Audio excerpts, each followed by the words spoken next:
Next ये point read करेंगे. Besides leaves photosynthesis also takes place in other green parts of the plant, in the green stems and green branches. That is, that plants have scale or spine like leaves to reduce loss of water by transpiration. These plants have green stems which carry out photosynthesis. Okay, ठीक है. जहाँ water facilities होता है वहाँ पे कोई problem नहीं है प्लांट्स के लिए. जस्ट सनलाइट होता है, नीचे से वाटर मिल जाता है तो फोटोसिंथेसिस हो जाता है. लेकिन डिजर्ट में क्या होता है, प्लांट्स हैव द, वहाँ पे उनका स्केल और स्पाइन लाइक लीव्स होते हैं उनका. फॉर एग्जांपल कैक्टस प्लांट्स, इस तरह के प्लांट्स है, उनका लीव्स की डिफरेंट शेप दिया गया था. उनके कैसे, बिकॉज उनका reduce loss of water bye transpiration. वहाँ पे सनलाइट से बहुत एवोपरेट हो जाते हैं, वहाँ ऊपर वाटर मिलता नहीं है, जो मिलता है वो भी सनलाइट से एवोपरेट हो जाते हैं. उनके लिए उसका शेप, लीफ शेप भी डिफरेंट है. They reduce loss of water bye transpiration. Okay. Next, all the organisms is produced during photosynthesis. In the absence of photosynthesis, life would be impossible on the earth. Yes. अब सोच लीजिए, organisms is produced during the photosynthesis, है ना. अगर photosynthesis नहीं है तो sunlight नहीं है तो photosynthesis नहीं है, photosynthesis नहीं है तो life would be impossible on the earth. अर्थ के ऊपर जीना भी मुश्किल है.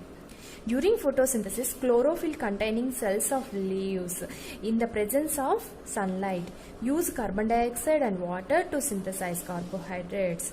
The process can be represented in any equation. Okay, यहाँ पे chlorophyll containing cells हैं. क्या है वो, लीव्स है, उसमें क्लोरोफिल होते हैं. क्लोरोफिल क्या करते हैं, presence of sunlight and carbon dioxide from the air and water from the soil. ये तीन ये यूज करके क्या एक सिंथेसाइज करते हैं, क्या बनाते हैं, कार्बोहाइड्रेट्स बनाते हैं. द प्रोसेस, यहाँ पे हमको ये पूरा प्रोसेस यहाँ पे एक इक्वेशन में दिखाया है.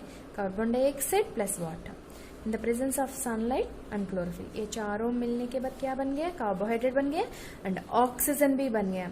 हमको प्लांट से क्या क्या मिल रहा है, ऑक्सीजन भी मिल रहा है एंड कार्बोहाइड्रेट्स भी मिल रहे हैं. सो इसके ये टोटल मीनिंग तो यही है ना, हमारा प्लांट्स के बिना, सनलाइट के बिना प्लांट्स नहीं है, प्लांट्स के बिना हम भी नहीं है. Okay. Next, during the process oxygen is released. The presence of starch in leaves indicates the occurrence of photosynthesis. Starch is also a carbohydrate. यहाँ जो मिल रहे हैं कार्बोहाइड्रेट उनका नाम भी स्टार्च है. यहाँ पे लीव्स ग्रीन कलर में है तो इसका मतलब इसके अंदर स्टार्च है, तो इसका मतलब इसमें फोटोसिंथेसिस हो रहा है. यहाँ पे हमको क्या मिल रहा है, और एक ऑक्सीजन भी. Okay. Carbon dioxide, sunlight, see the picture and observe this. Oxygen, carbon dioxide ले रहे हैं, ऑक्सीजन रिलीज कर रहे हैं. Chlorophyll in the leaf and water and minerals from the soil and from the above this is the sunlight. यहाँ पे एक picture दिया है, this is the section of leaf. यहाँ पे एक लीफ है, उसका अगर कट करके देखेंगे तो वहाँ पे एक पार्ट है उनका, स्टोमेटा वगैरह सब दिखा रहा है. यहाँ पे एक स्टोमा है. ये स्टोमा क्या होता है, होल है. ऑक्सीजन, कार्बन डाइऑक्साइड लेती है, ऑक्सीजन रिलीज करती है. ऑक्सीजन कहाँ से मिल रहा है हमको, ये लीव्स के अंदर से ही है. तो ये this is a whole type. Next, guard cells. ये पूरा सेल्स है, ये गार्ड सेल्स है. ओके. नेक्स्ट, ये पूरा क्लोरोफिल है. ओके. ये लीफ की पार्ट है. देखिए स्टोमा का और क्लियरली दिया है यहाँ पर, देख लीजिए. स्टोमा, ये देखिए स्टोमेटल ओपनिंग, ये ओपन हो जाता है और क्लोज भी हो जाता है. इसके राउंड में ये सारे गार्ड सेल्स हैं. This is the figure of stoma. Okay. Next, take two potted plants of the same kind, keep one in the dark for 72 hours and the other in the sunlight. Perform iodine test with the leaves of both the plants you did it in the class 6th. हम 6th standard में किया था. क्या था, iodine test. याद था, याद है अभी. Okay, record your results. Now leave the pot which was earlier kept in the dark in the sunlight for 3-4 days and perform the iodine test again on its leaves. Record your observation in your notebook. Okay, हम एक plant के leaf ले लेंगे, हम उसको dark में रख देंगे, एक लीफ रखेंगे सनलाइट में. ओके, इस तरह की प्लान करेंगे. The leaves other than the green also have chlorophyll. The large amount of red, brown and other pigments mask the green colour. Photosynthesis takes place in the leaves also. Okay, यहाँ पे leaves other than green colour कई leaves होते हैं, green colour में नहीं होता है, फिर भी उनके अंदर फोटोसिंथेसिस होता है. The large amount of red, बहुत सारे लीव्स होते हैं red in colour, brown and other pigments mask were another colour में होता है, फिर भी उनके अंदर फोटोसिंथेसिस होता है. Okay, leaves of various colours. You often see slimy green patches in ponds or stagnant water bodies. These are generally formed by the growth of organisms called algae. Algae क्या होता है? Algae कभी देखा? Green patches in the ponds or stagnants. You often see slimy. बहुत पतला सा एक green patches मिलता है. कहाँ दिखता है? वो कहाँ है?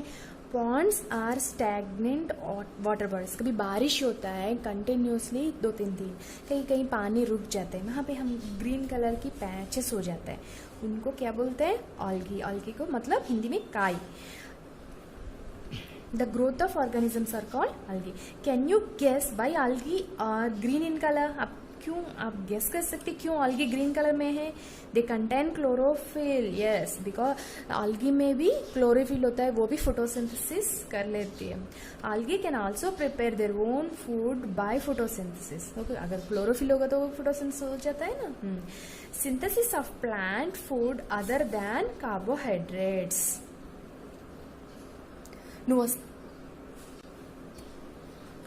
Synthesis of plant food other than carbohydrates.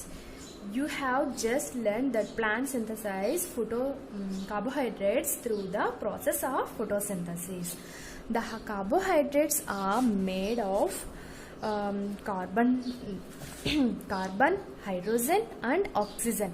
Carbohydrates में क्या क्या मिलता है? कार्बन होता है, हाइड्रोजन होता है and oxygen. These are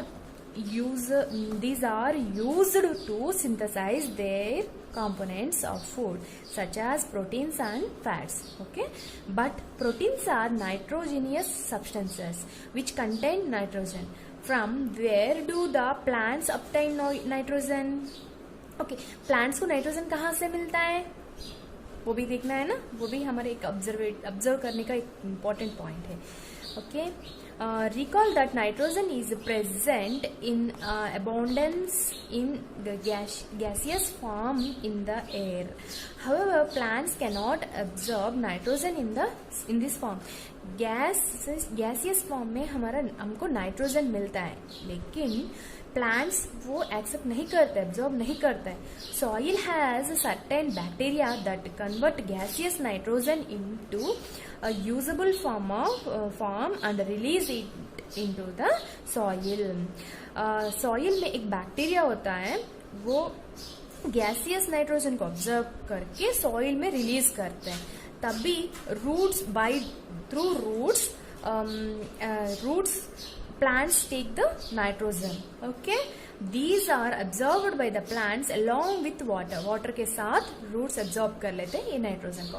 Also you might have seen farmers adding fertilizers rich in nitrogen. ये enough नहीं है, तब ये फार्मिंग में फार्मर्स क्या करते हैं? और nitrogen fertilizers rich in nitrogen, वो नाइट्रोजन से फर्टाइल करते हैं सॉइल को.